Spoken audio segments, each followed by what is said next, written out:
Maging bayan, lungsod o maging lalawigan, isa lang ang pinakikinggan. Balitaang napapanahon, talakayang inaabangan, programang magpapahagi ng tapat na impormasyon sa mamamayan. Ito ang Sangguniang Bayan on Air. At ngayon, narito na ang pinakabago nating kabalikat, ang isa sa mga pinakabata at aktibong lokal na mambabatas sa lalawigan ng Laguna. 10 taon ng lingkod bayan, subok sa paninindigan, kakampi ng mamamayan. Ang tinig natin sa konseho, Konsehal J. Rolusta.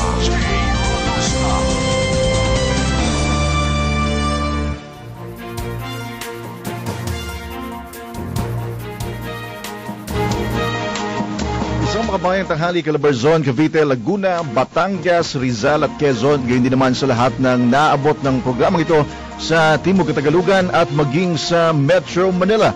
Magandang tanghali din po sa lahat ng ating mga kabalikat na patuloy na tumatangkilik sa ating programa at patuloy na sumusubaybay sa kanilang mga tahanan, opisina at maging mga kabalikat nating kasalukuyang nanananghalian at bumabiyahe sa lansangan.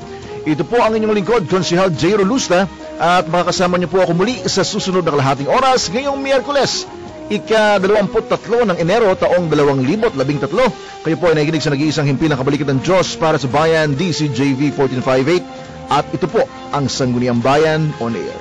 Sangguniang Bayan on Air. Sa bayan, hindi po tayo napapanood sa internet via live streaming. Bisitahin lamang po ang www.gosouth.ph. At para naman po doon sa mga hindi nakapakinig o nakapanood doon sa mga naunang linggo ng ating pagsasahing papawid, mapapanood po ninyo ang ating recorded videos sa ating bagong Facebook fanpage. Bisitahin lamang po ang www.facebook.com/jrolusta.lb. Sangguniang Bayan on Air. Layunin po ng programang ito na maipabot sa ating mga kababayan ang mga trabahong ginagawa naming mga lokal na mambabatas sa bayan ng Los Baños at sa buong lalawigan ng Laguna. Gayon din po naman, sisikapin nating talakayin ang mga maiinit na isyu sa ating komunidad at ilang pang mahalagang kaganapan na dapat at kailangan nyong malaman. At para po sa unang bugso ng ating programa, bigyang daan po muna natin ng mga balita at impormasyon na ating nakalap sa loob at labas ng ating sanggunian. Balita ang magbibigay impormasyon sa iba't ibang sektor ng sambayanan. Ilalahad na sa Community Reports. Para sa Committee on Appropriations, aprobado na po ang kani-kaniyang mga annual budgets ng 14 na barangay sa bayan ng Los Baños. Ito po ay matapos ratipikahin ng Sangguniang Bayan ang mga isinumite nilang mga dokumento na nauna nang nirebisa ng Local Finance Committee. Para sa mga kababayan nating interesado kung magkano ba ang taunang budget ng kani-kanilang mga barangay, sa ngalan po ng transparency o tagusang paglilingkod sa inyo ng Sangguniang Bayan on Air, narito po at sa kauna-unang pagkakataon ay ilalahad namin sa inyo ang mga halagang naaprubahan para sa inyong barangay ngayong taong 2013. Sa Barangay Bambang, 3,247,000 pesos. Barangay Bagong Silang, 806,000 pesos. Barangay San Antonio, 5,567,847 pesos. Barangay Maahas, 3,678,000 pesos. Barangay Bayog, 4,296,042 pesos. Barangay Anos, 3,942,282 pesos. Barangay Mayundon, 6,544,110 pesos. Barangay Lalakay, 2,646,000 pesos. Barangay Malinta, 3,084,288 pesos. Barangay Baybayin, 1,255,033 pesos. Barangay Tuntungin Puto, 4,100,000 pesos. Barangay Timugan, 2,824,733 pesos. Barangay Batubalake, 7,080,000 pesos. At Barangay Tadlak, 1,837,082 pesos and 65 centavos. Ang mga taunang budget po ito ng 14 na barangay ay napagtibay sa bisa po ng Ordinance Number 2013-1204 hanggang 1217 na naaprubahan noong nakaraang Lunes, at inaasahan na sa pamamagitan po nito ay magiging maayos ang daloy ng mga programa at proyekto para sa ating mga kabayan para sa taong 2013. Committee Reports! Para sa Committee on Livelihood, isang pagpupulong po ang isasagawa para talakayin ang kasalukuyang kalagayan ng programang Kariton-Iton. Matatandaan na noong nakarang linggo ay binasa sa plenaryo ang kahilingan ng punong bayan na pahintulutan siyang pumasok sa kontrata sa pagitan ng mga recipients ng programang ito, kahit na noong nakaraang taon pa nila ipinamahagi ang mga nasabing kariton na nagkakahalaga ng mahigit 38,000. Napakamahal. Bunso nito, ilang recipients na rin ang itinigil ang kanilang pagtitinda dahil sa kamahalan na kanilang babayaran kapalit ng kariton na ipinagawa ng munisipyo. Ayon kasi sa kontrata, 60% o tumataginting na 23,100 pesos ang halagang kailangang bunuin at bayaran ng mga recipients sa loob ng 2 taon, habang 40% naman ang sagot lang ng munisipyo. Ang pagpupulong po ay nakatakdang isagawa bago matapos ng laging ito sa pangunguna ng Committee on Rules and Livelihood, habang pinaimbitahan naman ang ating Gender and Development Officer Matilde Erasga, Livelihood Officer Melly Mantuano at Municipal Administrator Miraflor Tado. Committee Reports! Para naman sa Committee on Education, isinusulong ngayon ni Consel Cabrera ang isang draft ordinance na humihiling na isama sa pagtuturo sa mga pribado at pampublikong paaralan sa elementarya at high school ang kasaysayan ng Los Baños. Kaugnay po rito, isang pagpupulong rin ang nakatakdang isagawa kaharap ang mga principals o kanilang mga kinatawan upang maipasa ang nasabing panukala. Samantala, napapanahon naman ang habang na ito sapagkat 2 taon buhat ngayon, ang bayan po ng Los Baños ay magdiriwang na ng ika-4 na raang taon ng pagkakatatag nito. At yan po muna ang buwang ulat para sa linggo ito. Sa pagbabalik ng Sangguniang Bayan on Air, tatalakayin po natin ang ilan pa sa mga mahalagang issue at anunsyo sa ating komunidad na dapat at kailangan ninyo malaman. Lahat po na yan sa pagbabalik ng ating programa. Juan Tubipil, magbabalik agad ang paborito ninyong programa, Sangguniang Bayan on Air. Kasama si Konsehal Jay Mulusta. Sa 1458 DCJV, may kabalikat ka. Dito ka na sa May K. 1458 DCJV. Kasing init ng umuusok na hot spring, kasing siksik ng malinamnam na buhupay mula San Pedro hanggang Santa Maria. Balitaang maghahatid sa inyo ng impormasyong dapat at kailangan ninyong malaman. Talakayang magbibigay linaw sa mga ordinansa at resolusyon, punto por punto. Hatid sa inyo ng pinakabago nating kabalikan, Konsehal Jay Rolusta. Ito ang Sangguniang Bayan on Air. Mapapakinggan na tuwing Miyerkules, ganap na alas 12:30 ng tanghali hanggang 1:00 ng hapon. Dito lang sa DZJV 1458, ang himpilang kabalikat ng Diyos para sa bayan. Muling nagbabalik ang programang tapat sa mamamayan.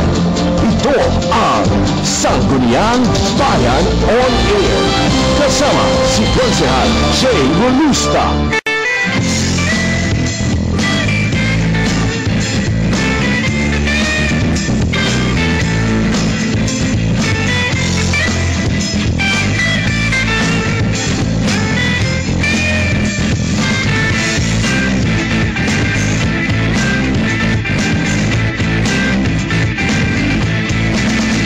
Kung hindi tayo kikilos, sino ba ang kikilos? Ano pa ang ating hinihintay? Kung di ka ngayon lalaban, kailan ka pa lalaban? Kung malapit ka na mamatay. Kung hindi ngayon, kung hindi ngayon, kung hindi ngayon, kailan pa? Kung hindi ngayon, kung hindi ngayon,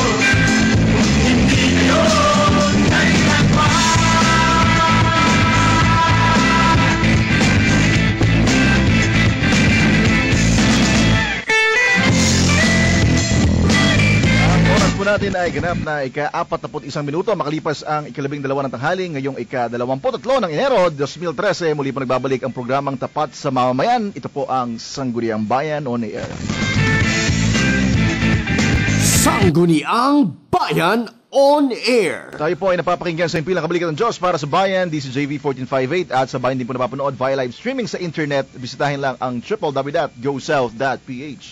Sangguniang Bayan On Air. At gusto lang po nating batiin ng happy birthday si Police Senior Superintendent Ronald Santos ng Camp Vicente Lim. Siya po ang Chief of Staff ng PNP Calabarzon Region 4A. Yan po. So happy birthday Police Senior Superintendent Ronald Santos. Nakikinig po siya ngayon dun sa Camp Vicente Lim. At binabati rin natin ang ating kaibigan sa Serbisyo Balita, si RJ Salgado at si Arnie Barairo. Nandun po sila sa kanilang opisina ngayon. At baligayang pakikinig rin po sa ating mga kaibigan dyan po sa Asian Star Publishing House sa Dasmariñas Cavite, sa buong Apollo family. At sa mga kababayan po natin dito sa Los Baños, sa mga kaibigan po natin dyan sa Barangay Tuntungin po to, kila Lito Banatsihan at ang kanyang pamilya. Ganoon din po si Jason Austria ng Barangay Mayundon, yung ating Pangulo po ng Stand Kabataan ng Los Baños at tumatayong interim president po ng Kabataang Liberal. And speaking of Kabataang Liberal, binabati din po natin yung ating mga kasamahan sa People Power Volunteers for Reform. Katatapos lamang po ng ating General Assembly noong pong nakaraang Sabado kung saan naging panauhin po natin ang may bahay ng tumatakbong senador, Bam Aquino. So dumating po si Ms. Timmy Gomez Aquino at ang isa pang kumakandidato rin pong senador sa LP Coalition Slate na si Risa Ontiveros. So tayo po yung papakinggan hanggang Metro Manila. So binabati po natin sila. At sa mga kasama po natin sa Koalisyong Liberal Stand LB naman po sa Bayan ng Los Baños, sa pangunguna ni Mayor Frank Lapis, Vice Copy Alipon at sa lahat po ng bumubuo ng Starbucks, most especially kay Consul Brian Gahol na kasama namin kagabi. So ngayon pong tanghaling ito ay tatalakayin po natin yung ilan pa sa mga highlights ng pagpupulong po nakarang Lunes, January 21, ikatlong regular na pagpupulong po ng Sangguniang Bayan ng Los Baños dyan po sa ating bagong munisipyo. Bago yan ay gusto ko po magbigay lang ng ilang komento pa dito sa programa po nung Kariton Niton. Ito po ay bunso dun sa kahilingan last week na humihingi po ng pahintulot ang ating mayor na payagan siya ng Sangguniang Bayan na pumasok po sa kontrata sa pagitan po nitong mga recipients nitong Kariton Niton. At sabi ko nga, hindi po natuloy yun sapagkat hindi po nakasama, hindi naka-attach yung mismong kontrata na dapat pagtibayin o dapat busiin muna nating mabuti, Bagamat kinumpirma po kahapon o nung Lunes ng ating Vice Mayor through a phone call dun sa organizer o dun sa kasulukuyang namamahala po sa programang ito, sabi niya meron na daw po na pirmahang kontrata last year pa. At next din nating malaman kung ano na yung development, ano na yung status nitong nasabing livelihood project na ito sapagkat ilan ho dun sa mga nabiyayaan nung nasabing programa sinauli na yung kanilang mga kariton dahil nga po sa mahal ng kanilang babayaran. Biruin niyo po 38,000 para sa isang kariton, hindi pa po kasama dyan yata yung mga produktong ibebenta. Sa ibang mga kung bibili ka ng ilang mga prangkisa ng pagkain, meron dyan pinakamura, may 8,000, may 15,000, may 30,000 kasama na yung produkto. So gusto natin malaman kung hindi baka naman overpriced itong proyektong ito at hindi natin malaman kung ito ay tunay na programa o bahagi lang ng propaganda. Kariton, malaki yung TON. Yan. So sana po maayos itong programang ito at hindi naman tayo tumututol sapagkat malaki rin na may tutulong sa ating mga kabayan. Iayos lang po natin at pagsumikapan natin talagang makikinabang ang mga kababayan natin, mabibiyayaan po nito at hindi po dagdag pahirap para sa kanilang paghahanap buhay. Ganoon din naman po ay committee meeting po bago matapos itong linggo ito, yung pong usapin sa pagpapagawa po ng tulay dyan po sa Barangay Bagong Silang, yung tulay na magdudugtong po sa Bitin, Barangay Bitin ng Bae, at dyan po sa Barangay Bagong Silang. So pinaanyayahan po natin si Kapitan Maloles ng Bagong Silang para pag-usapan po yung nasabing proyekto. At syempre, imbitahan din po natin ang Chancellor po ng University of the Philippines Los Baños at ang kanilang Vice Chancellor for Community Affairs upang kunin naman po yung kanilang panig sapagkat sa kasalukuyan po yung pong kabuuan ng Makiling Forest Reserve ay nasa pamamahala po ng Universidad ng Pilipinas. Ganoon din po, nakatakdang i-committee meeting ito pong kahilingan po ng Prince Spring Subdivision. Batay po doon sa sulat ng ating MPDO, Ms. Twyla Torres, dated January 17, ini-endorse po niya yung evaluation at approval po ng alteration nung aprobadong site development plan ng Spring Subdivision. So ito po inaasahan din pag-usapan sa Committee on Rules, Housing and Land Use. At iniimbitahan din po natin ang ating MPDC, Twyla Torres, Engineer Bejo, and the representative from the Laguna Water District. Ngayon din po ang ating Engineer Ricky Estopase. So yun po yung mga nakatakdang gawain para sa linggo ito dyan po sa Sangguniang Bayan ng Los Baños. At tayo po nagpapasalamat sa ating sekretary at sa pangunguna po ng ating sekretary June Beltran sa pagbibigay na ho sa atin. No? Finally ay nakatanggap na ho tayo nung nakaraang Biyernes noong pong sulat, no? Kino-confirm na yung pong mga liham paanyaya natin kay Ginoong Maliksi ay talagang hindi po nila sinagot magpahanggang sa ngayon. Ano po? Meron po tayong nakuhang certified true copies ng pong mga pinadalang liham para siya ay imbitahan at magpaliwanag sa Sangguniang Bayan ng Los Baños, pero nakalulungkot nga po na hindi siya nagpakita. At nakakakuha rin po tayo ng certification of no reply mula po sa mga taong ito. At dahil po dyan, ito po ay nagbigay daan sa atin para magbigay po ng isang privilege speech nung nakaraang Lunes. At para po sa kabatiran po ng ating mga kababayan at sa lahat ng hindi po nakapanood, no, nung session po natin nung nakaraang Lunes, narito po ang bahagi ng ating privilege speech. Sa ating pong kagalang-galang na tagapangulo, Madam Josephine Sumangil Evangelista, sa mga kapwa ko kasapi ng Sangguniang Bayan ng Los Baños, sa ating mga masisipag na legislative staffs, sa mga panauhin at mga kababayan nandirito ngayon, isa pong makabayang hapon sa ating lahat. Bilang pagtatanggol po sa dangal ng aking pangalan at ng aking pamilya, minabuti ko pong magbigay ng isang talupati ngayong hapong ito.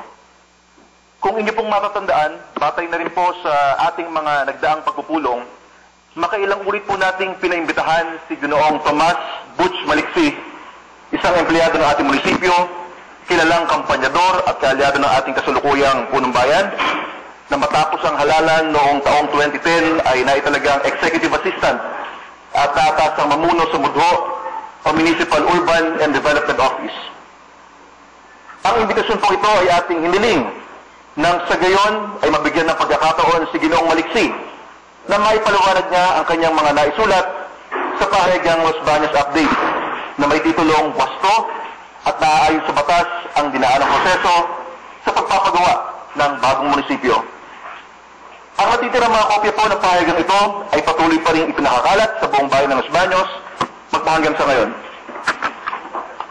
Tatlong magkakasunod na liham paanyaya po ang ating pinadala sa tulong ng ating kalhiman, ngunit lubha pong nakalulungkot na sa kabandaan nito tila ba ay harap-harapang pagbibigay ng walang paggalang at pagrespeto sa ating kapulungan ang ginawa niyang hindi pagtugon. Ni minsan ay hindi po tayo nakatanggap ng anumang pasabi, pagbibigay paumanhin o ng mga kasagutan sa ating mga naipadalang liham. Ito po ay pinatutunayan ng ating Secretary June Beltran sa kanyang liham sa inyong lingkod na may petsang 18 ng Enero, taong kasalukuyan. Noong nakaraang taon, nalaman po natin na mga liham paanyayang ito ay ipinadala at tanggapan natin punong bayan Anthony Genuino sa pamamagitan ng ating Administrador Miraflor Tado at binigyan sipi naman si Ginoong Maliksi. Isang katotohanan na pinatutunayan ng mga certified Xerox copies na ating natanggap para sa mga nasabing liham paanyaya na may petsang December 5, 2012, December 11, 2012, at January 2, 2013. Dahil po dito, isang malaking palaisipan po para sa atin kung sino kaya sa kanila, kay Mayor Genuino, kay Admin Tado, at kay Ginoong Maliksi, ang siyang may pananagutan sa tahasang pambabaliwala at hindi pagsagot sa ating mga liham.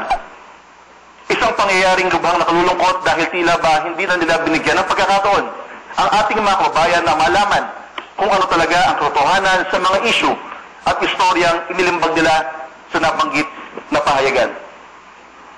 Gayunpaman, nais ko pong ipatimo sa ating mga kababayan na ang pangyayari pong ito ay sapat na pagpapatunay lamang na ang ilan, kung hindi man lahat, sa mga naisulat ni Ginoong Maliksi ay hindi niya talaga kayang panindigan.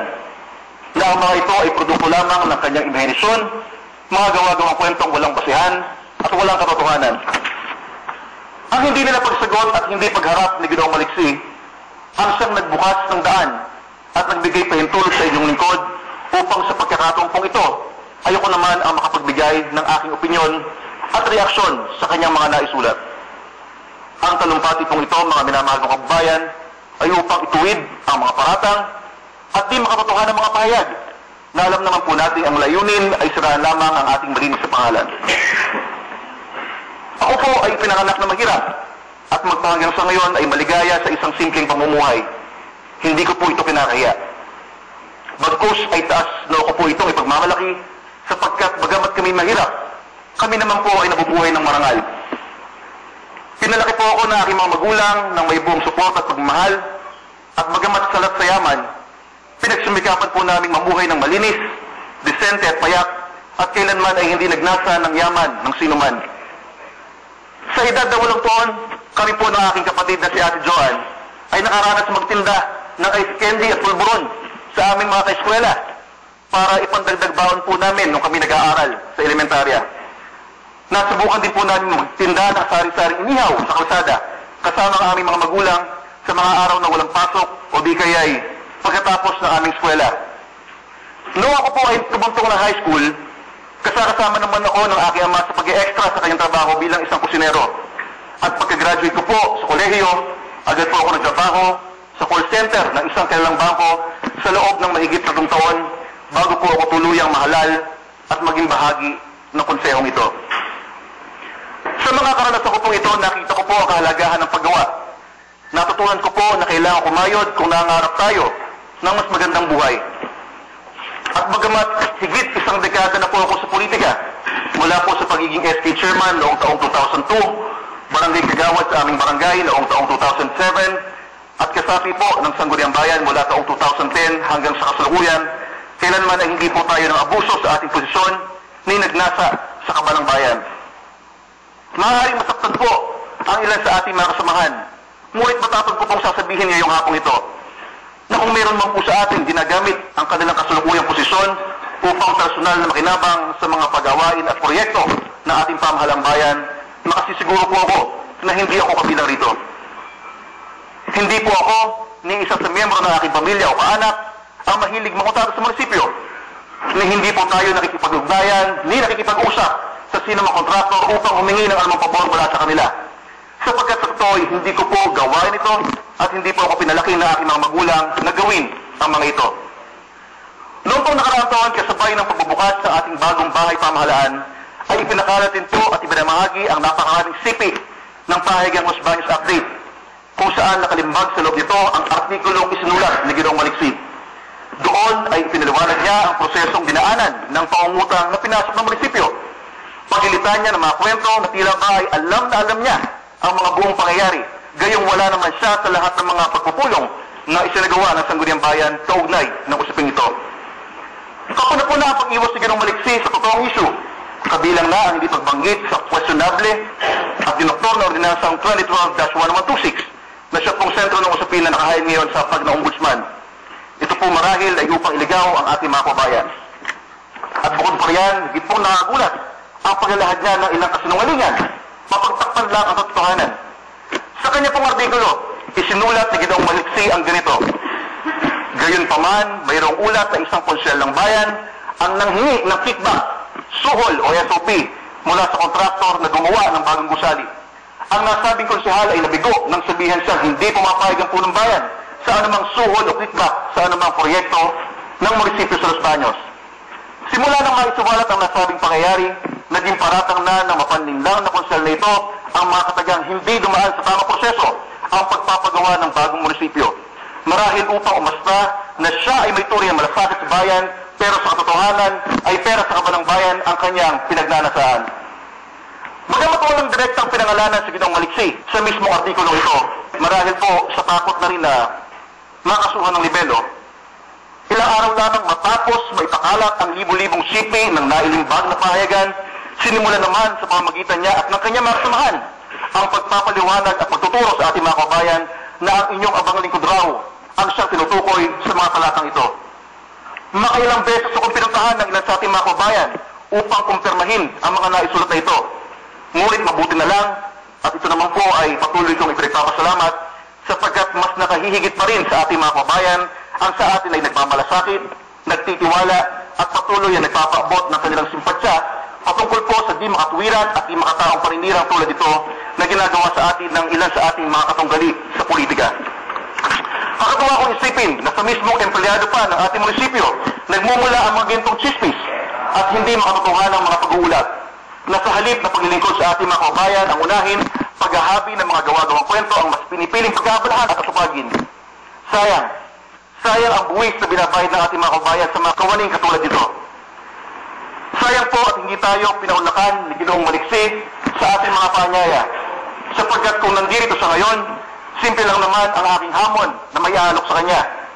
At yan ay ang pagbibitiw ko sa aking tungkulin sa oras at araw na mairap sa kagalang-galang na sumbiryang bayan ito ang kontraktor na kanyang binabanggit at kumpirmahin sa ating lahat sa harap ng ating mga kabayan na totoo ang mga paratang na ito. Handa po ako magbitiw sapagkat kung ito'y mapapadulayan ay wala na po akong bukang maiharap sa ating mga kabayan. Handa po ako magbitiw sapagkat hindi karapat-dapat at hindi katanggap-tanggap na magpatuloy sa panunungkulan ang sinumang inuuna ang kanyang personal na interes bago ang bayan. Handa po ako magbitiw gaya ng aking kahandang magbitiw sa panunungkulan kung sakaling mapapatunayan na iisang ordinansa na solusyon lang ang aking inakda gaya ng paratang sa atin ng ating kasamahan.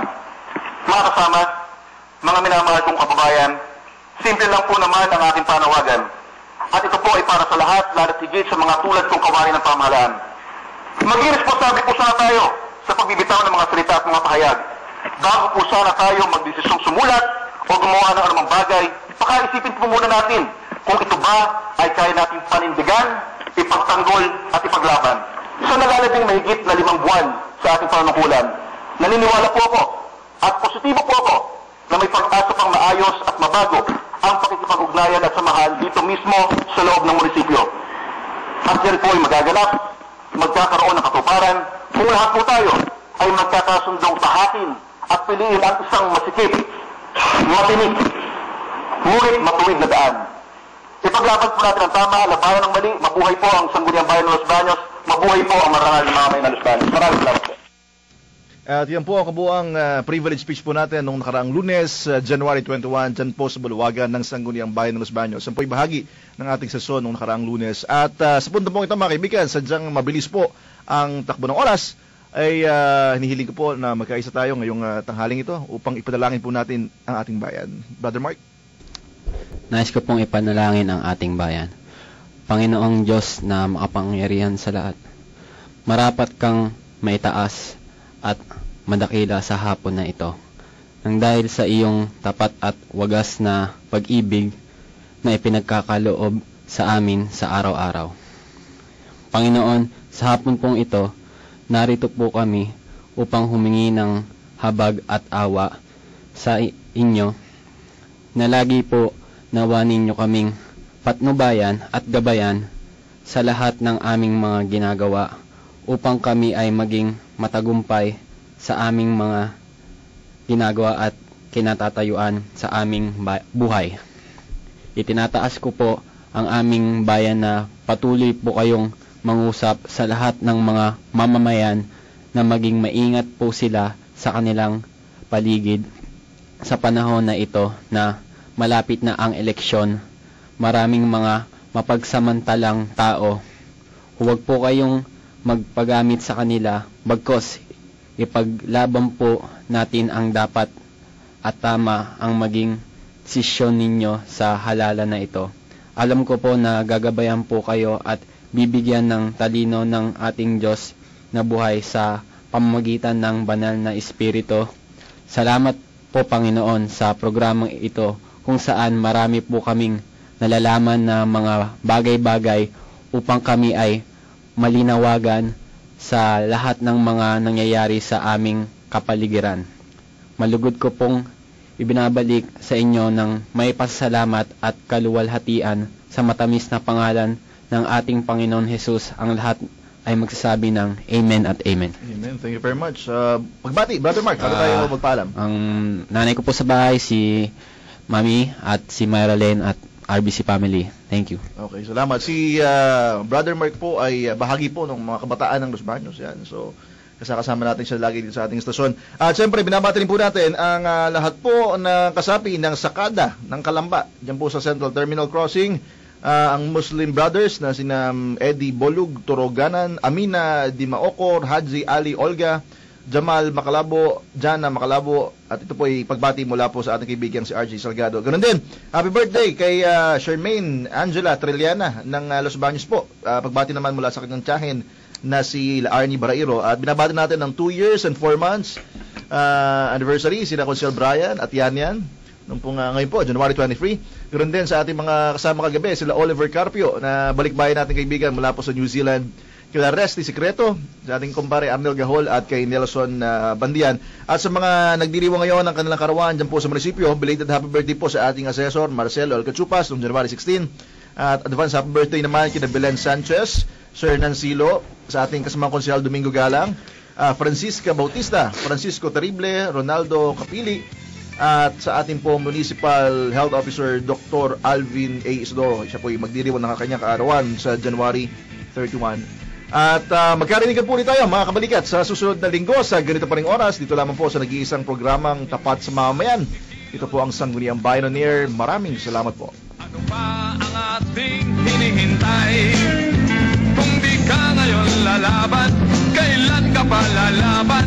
Kung malapit ka na mamatay. Kung hindi ngayon, kung hindi ngayon, kung hindi ngayon, kailan pa? Kung hindi ngayon, kung hindi ngayon, kung hindi ngayon, kailan pa? Sumainyo ang 30 minutong